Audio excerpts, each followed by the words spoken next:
교도관님, 혹시 동물도 면회가 가능한가요? 사형 집행을 며칠 앞둔 한 남자의 마지막 소원이었습니다.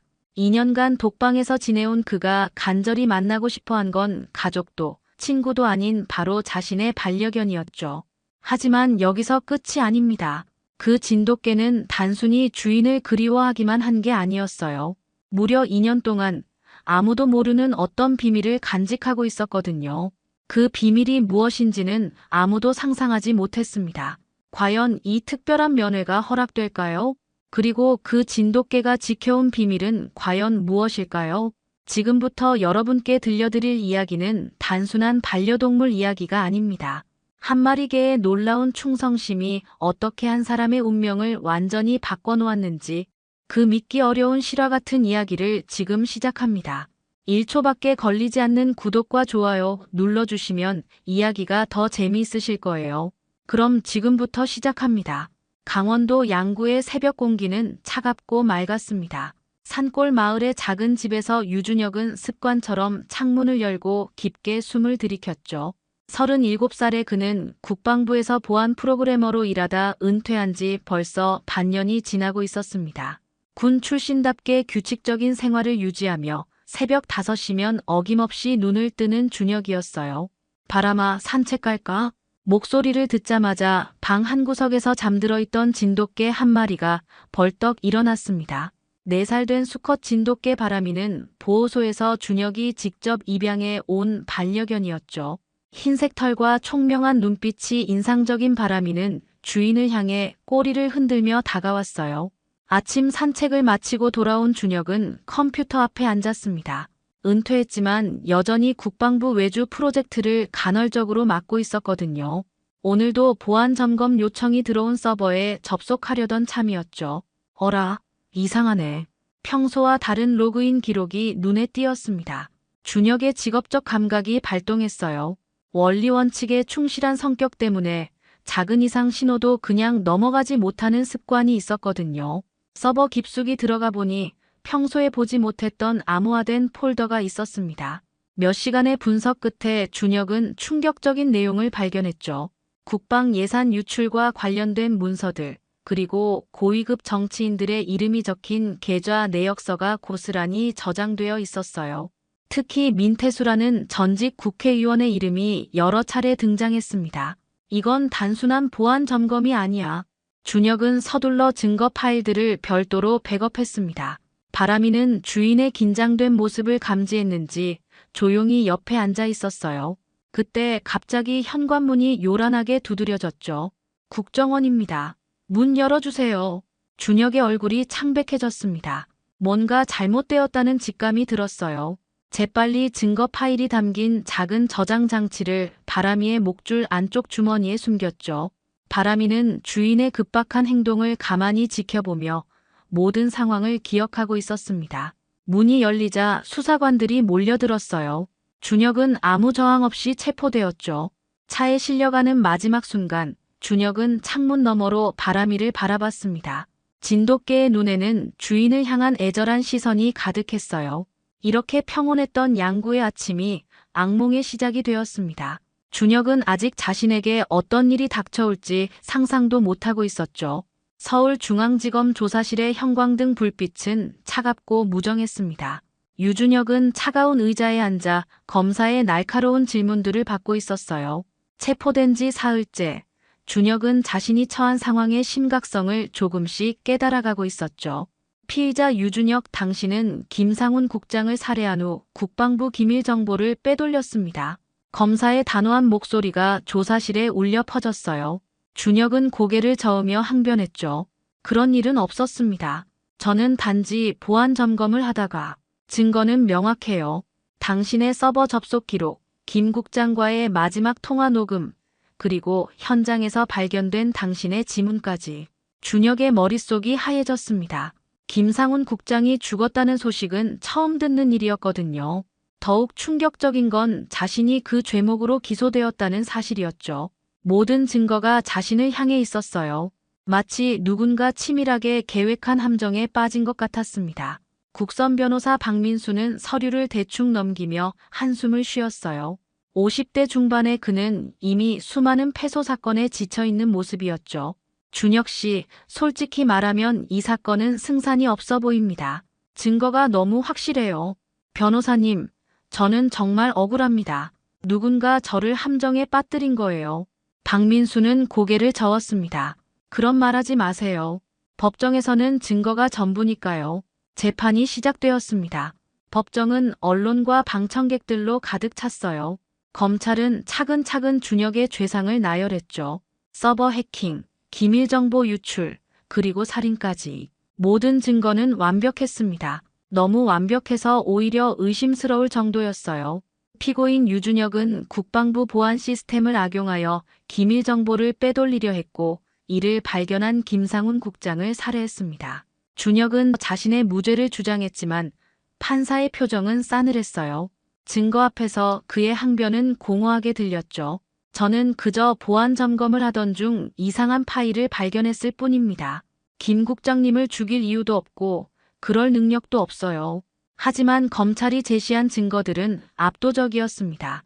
준혁의 컴퓨터에서 발견된 삭제된 파일들, 김 국장과의 갈등을 암시하는 이메일 기록, 심지어 범행 도구로 추정되는 물건에서 나온 지문까지 모든 것이 준혁을 범인으로 지목하고 있었어요. 재판은 불과 한 달 만에 끝났습니다. 판사는 차가운 목소리로 판결을 선고했죠. 피고인 유준혁에게 사형을 선고한다.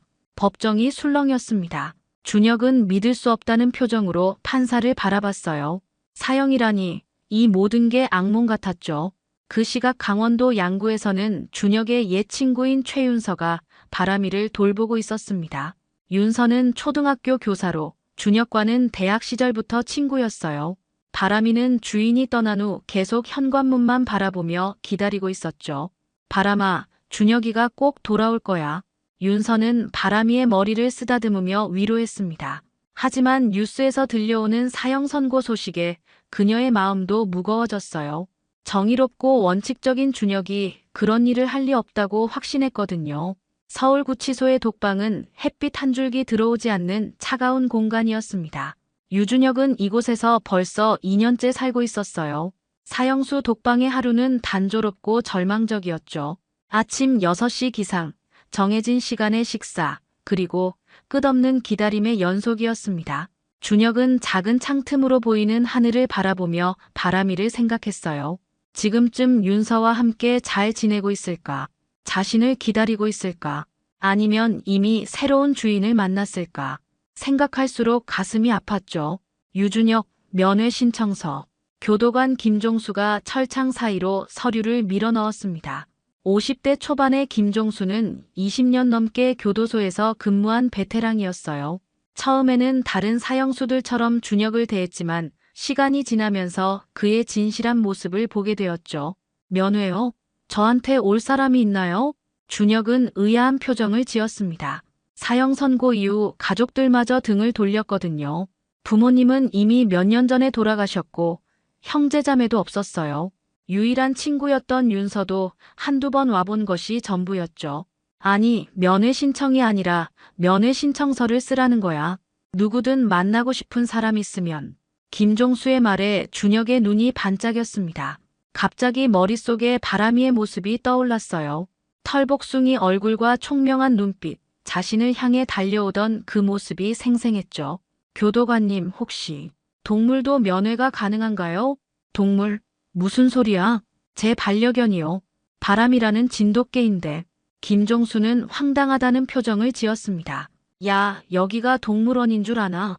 규정상 불가능해. 하지만 준혁은 포기하지 않았어요.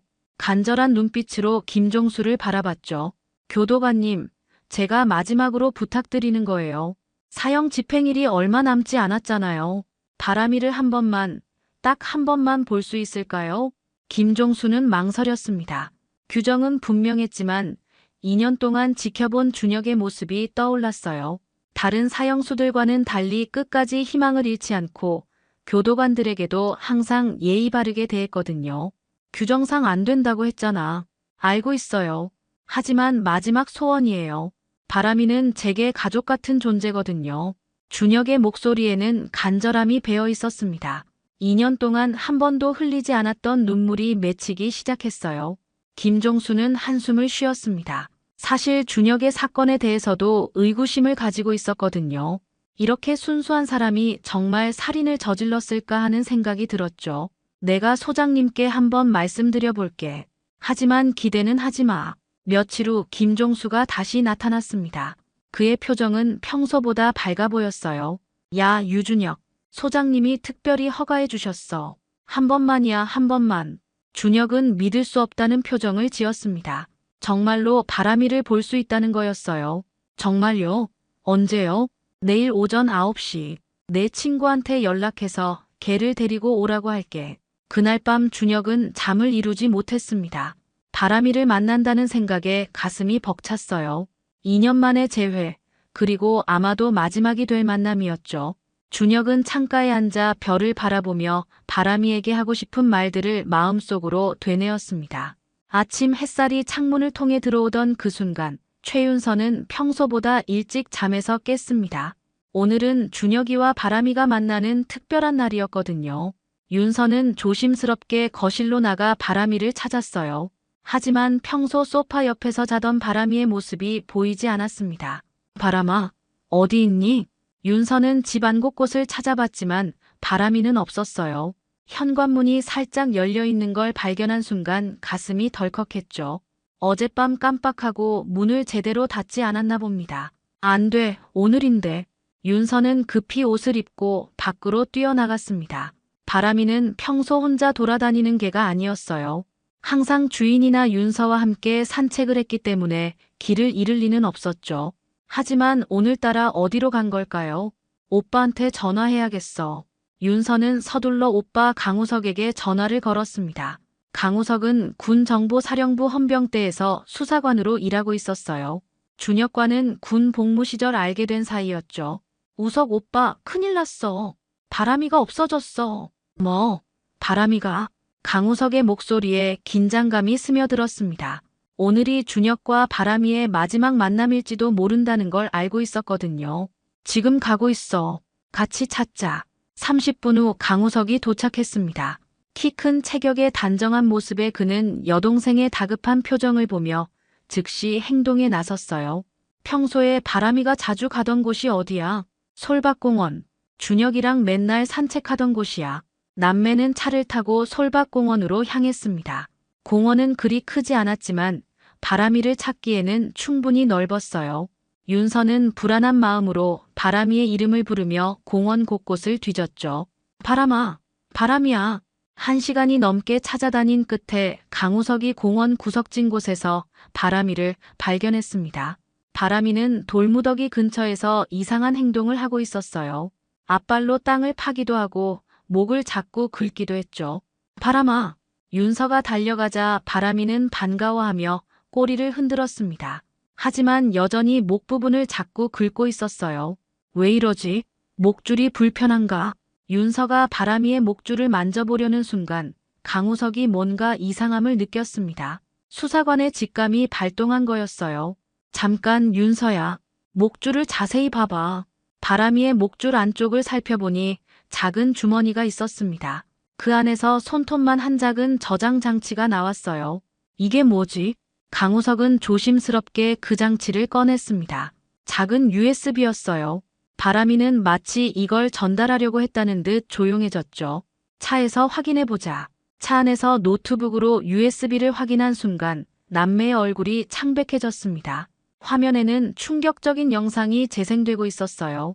민태수가 김상훈 국장과 격렬하게 다투는 모습, 그리고 그 후 벌어진 일들이 고스란히 담겨 있었죠. 이건 준혁이가 숨겨둔 증거야. 강우석의 목소리가 떨렸습니다. 영상 속에서 민태수는 부하들에게 사건을 조작하라고 지시하고 있었어요. 준혁을 범인으로 만들라는 구체적인 지시까지 들어있었죠. 오빠, 이거 진짜야? 그런 것 같아. 바람이가 이걸 지키고 있었던 거야. 바람이는 뒷좌석에서 조용히 앉아 있었습니다. 마치 자신의 임무를 다했다는 듯한 표정이었어요. 2년 동안 주인이 남긴 마지막 부탁을 지켜온 것이었죠. 시계를 보니 벌써 오전 8시 30분이었습니다. 9시까지 교도소에 도착해야 했어요. 강우석은 차 안에서 떨리는 손으로 휴대폰을 들었습니다. 화면에 재생되고 있는 영상을 보며 서둘러 검찰청에 전화를 걸었어요. 시간은 오전 8시 40분. 사형 집행까지 이제 1시간 반도 채 남지 않았죠. 여보세요? 중앙지검 수사부입니다. 저는 군정보사령부 강우석 수사관입니다. 유준혁 사형수 사건과 관련해서 긴급히 보고할 사항이 있어요. 전화 너머 담당자의 목소리가 당황스러워했습니다. 지금 시간이 어떤 시간인지 아세요? 그리고 이미 확정된 사건을 지금 제 손에 진범을 증명할 결정적 증거가 있습니다. 민태수가 직접 범행을 지시하고 유준혁에게 누명을 씌우라고 명령하는 영상이요. 강우석의 절박한 목소리에 담당자도 심각성을 느꼈어요. 몇 분 후 검사장과 직접 통화할 수 있었죠. 강 수사관, 정말 확실한 증거입니까? 네, 확실합니다. 지금 당장 서울구치소로 향하고 있어요. 증거를 직접 가져가겠습니다. 알겠습니다. 일단 집행을 보류하도록 연락하겠어요. 하지만 서둘러 주세요. 강우석은 전화를 끊고 윤서를 바라봤습니다. 여동생의 얼굴에는 불안과 희망이 교차하고 있었어요. 오빠, 정말 괜찮을까? 괜찮을 거야. 이 증거면 충분해. 차는 서울 시내 도로를 달려가고 있었습니다. 아침 출근길 교통체증이 시작되고 있었지만 강우석은 경찰 무전기를 이용해 긴급 상황임을 알리며 길을 뚫고 나갔어요. 뒷좌석의 바람이는 창밖을 바라보며 조용히 앉아 있었죠. 마치 이 모든 상황을 이해하고 있는 것처럼 말이에요. 그 시각 서울구치소 독방에서는 유준혁이 창가에 앉아 있었습니다. 오늘 바람이를 만날 수 있다는 기대감과 동시에 이것이 마지막 만남이 될 수도 있다는 두려움이 교차했어요. 벽에 걸린 시계는 어느새 9시를 가리키고 있었죠. 준혁은 지난 2년간의 시간들을 되돌아봤습니다. 처음 이곳에 왔을 때의 절망감, 점차 체념해가던 마음, 그리고 바람이에 대한 그리움. 모든 것이 파노라마처럼 스쳐 지나갔어요. 바람아, 너는 지금 뭘 하고 있을까? 준혁은 혼잣말을 중얼거렸습니다. 바람이의 따뜻한 털, 자신을 바라보던 그 충직한 눈빛, 함께 걸었던 양구의 산책길이 그리웠어요. 이 모든 추억들이 오늘로 끝이 날 수도 있다는 생각에 가슴이 먹먹했죠. 한편 도로 위의 강우석과 윤서는 점점 가까워지는 구치소를 바라보며 마음을 졸이고 있었습니다. 바람이는 여전히 조용했지만 가끔씩 킁킁거리며 무언가를 맡고 있는 듯 했어요. 주인의 냄새를 찾고 있는 건 아닐까요? 오빠, 시간 괜찮아. 아직 여유 있어. 조금만 더. 하지만 강우석의 마음은 조급했습니다. 교통체증이 예상보다 심했거든요. 만약 늦는다면 어떻게 될까? 준혁은 바람이를 보지도 못한 채 생을 마감해야 하는 걸까? 그런 생각들이 머릿속을 스쳐 지나갔어요. 구치소가 보이기 시작했습니다. 높은 담장과 철조망으로 둘러싸인 그 건물은 차갑고 위압적이었어요. 바람이는 창문에 코를 대고 밖을 바라봤죠. 본능적으로 주인이 있는 곳임을 알아차린 듯 했습니다. 드디어 구치소 정문에 도착했어요. 시계는 9시 20분을 가리키고 있었죠. 서울구치소 면회실의 차가운 공기가 유준혁의 피부를 스쳤습니다. 손목과 발목에 채워진 수갑의 무게가 평소보다 더 무겁게 느껴졌어요. 9시 30분, 예정된 시간보다 조금 늦었지만 드디어 바람이를 만날 수 있는 순간이 다가왔죠. 면회실 문이 열리는 소리가 들렸습니다. 준혁은 가슴이 두근거리며 고개를 들었어요. 그 순간 익숙한 털 색깔이 눈에 들어왔죠. 바람이었습니다. 2년 만의 재회였어요. 바람아. 준혁의 목소리가 떨렸습니다. 바람이는 주인을 보자마자 꼬리를 격렬하게 흔들며 달려왔어요. 하지만 면회실 규정상 유리창 너머로만 만날 수 있었죠. 윤서가 바람이를 안고 창 앞에 앉았습니다. 준혁아, 바람이가 너를 얼마나 기다렸는지 알아? 윤서의 목소리에는 눈물이 섞여 있었어요. 바람이는 유리창에 앞발을 대고 주인을 바라봤죠. 그 눈빛에는 그리움과 애절함이 가득했습니다. 하지만 잠시 후 바람이의 행동이 이상해졌어요. 계속해서 목 부분을 준혁 쪽으로 향하게 하며 몸을 비비는 동작을 반복했죠. 마치 뭔가를 전달하려는 듯한 행동이었습니다. 윤서야, 바람이가 왜 저러지? 준혁도 바람이의 이상한 행동을 눈치챘어요. 교도관 김종수가 특별히 허락해준 덕분에 유리창을 열고 직접 만질 수 있게 되었죠. 바람이는 주인의 손길을 느끼자마자 목줄 쪽으로 머리를 돌렸습니다. 준혁의 손이 목줄에 닿는 순간 뭔가 딱딱한 것이 만져졌어요. 이게 뭐지?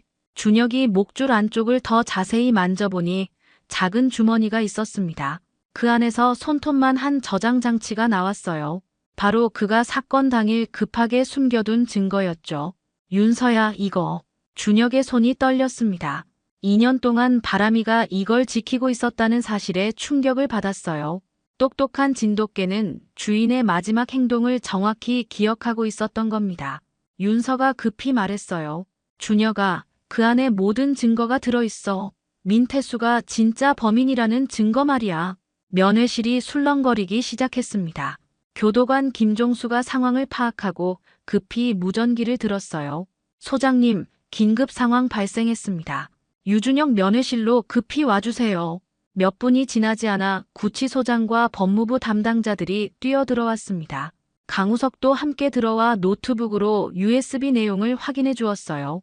화면에 재생되는 영상을 본 소장의 얼굴이 창백해졌습니다. 민태수가 김상훈 국장을 죽이고 준혁에게 누명을 씌우라고 지시하는 모습이 선명하게 담겨 있었거든요. 이건 결정적 증거야.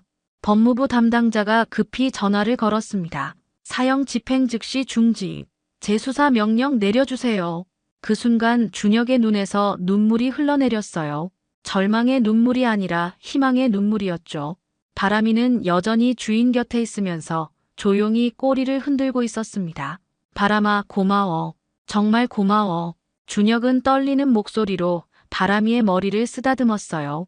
충직한 반려견은 2년 동안 주인의 무죄를 증명할 유일한 증거를 지켜왔던 것입니다. 면회실에 있던 모든 사람들이 이 특별한 순간을 지켜보고 있었죠.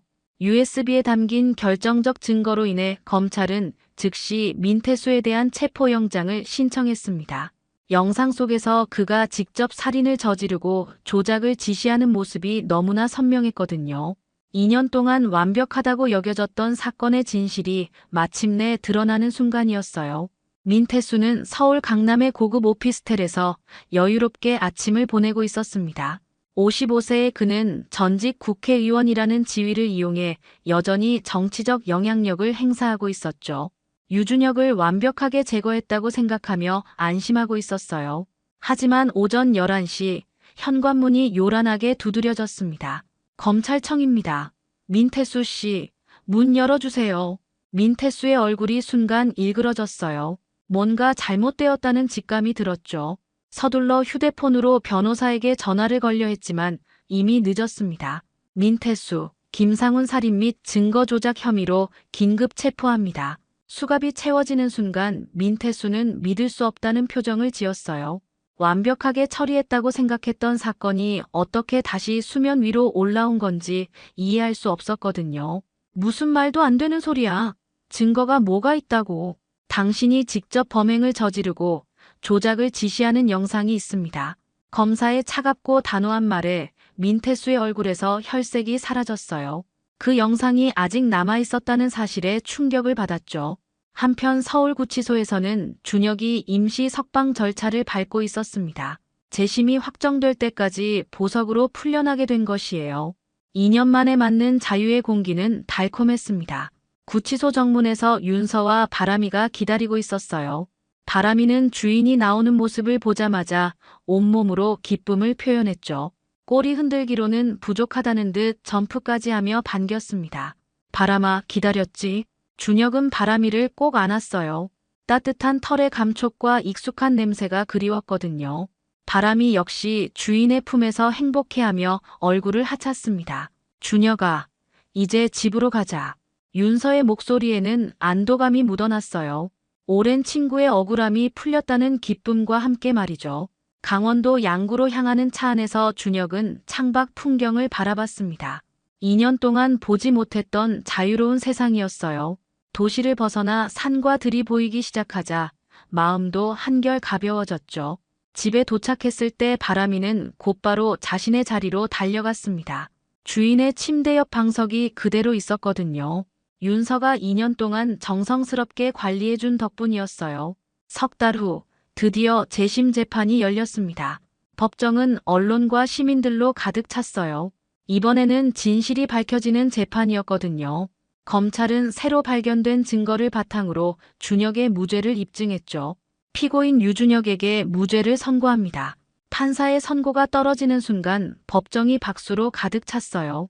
준혁은 눈물을 흘리며 고개를 숙였습니다. 마침내 억울함이 풀린 것이었죠.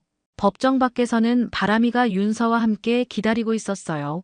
준혁이 나오자마자 바람이는 주인을 향해 달려갔습니다.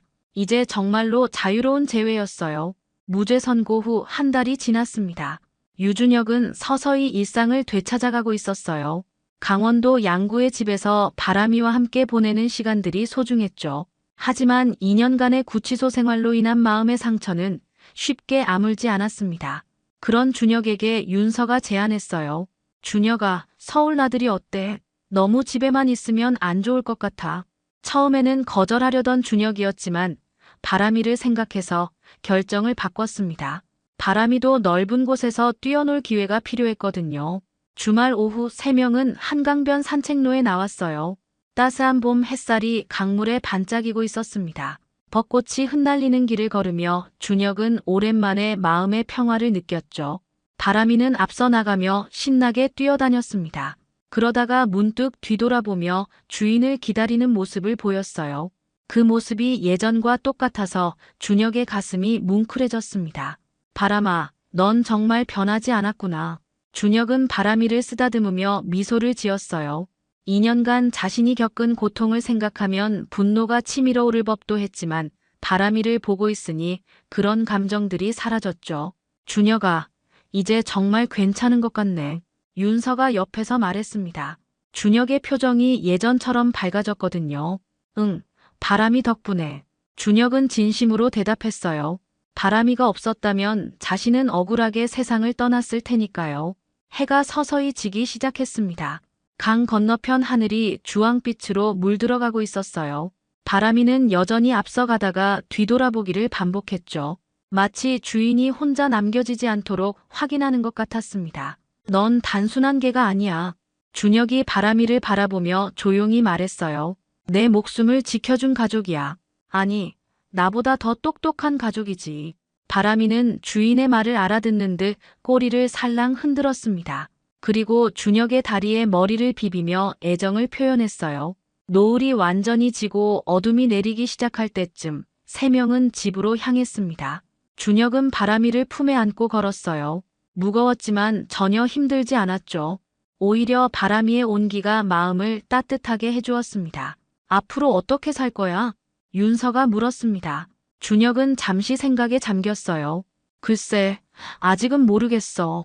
하지만 바람이와 함께라면 뭐든 할 수 있을 것 같아. 강원도로 돌아가는 차 안에서 바람이는 주인의 무릎에서 편안하게 잠들었습니다. 창밖으로 보이는 별들이 반짝이고 있었어요. 준혁은 바람이의 머리를 조심스럽게 쓰다듬으며 생각했죠. 진실을 밝혀낸 건 고도의 수사 기법도 첨단 과학기술도 아니었습니다. 단지 주인에 대한 한 마리 진돗개의 변함없는 충성심이었어요. 인간보다 더 인간적이었던 바람이가 결국 정의를 실현시킨 것이었죠. 집에 도착해서 바람이를 침대 옆 방석에 눕히며 준혁은 다짐했습니다. 이제는 정말 새로운 인생을 시작하겠다고. 바람이와 함께 말이에요. 그리고 자신을 끝까지 믿어준 윤서에게도 고마움을 표현하며 살아가겠다고. 어둠 속에서 바람이의 고른 숨소리가 들려왔습니다. 평화로운 밤이었어요. 오늘 이야기 어떠셨나요? 구독과 좋아요는 이미 하셨을 테니 시청자님의 의견을 댓글로 달아주세요. 항상 건강하시고 행복하세요.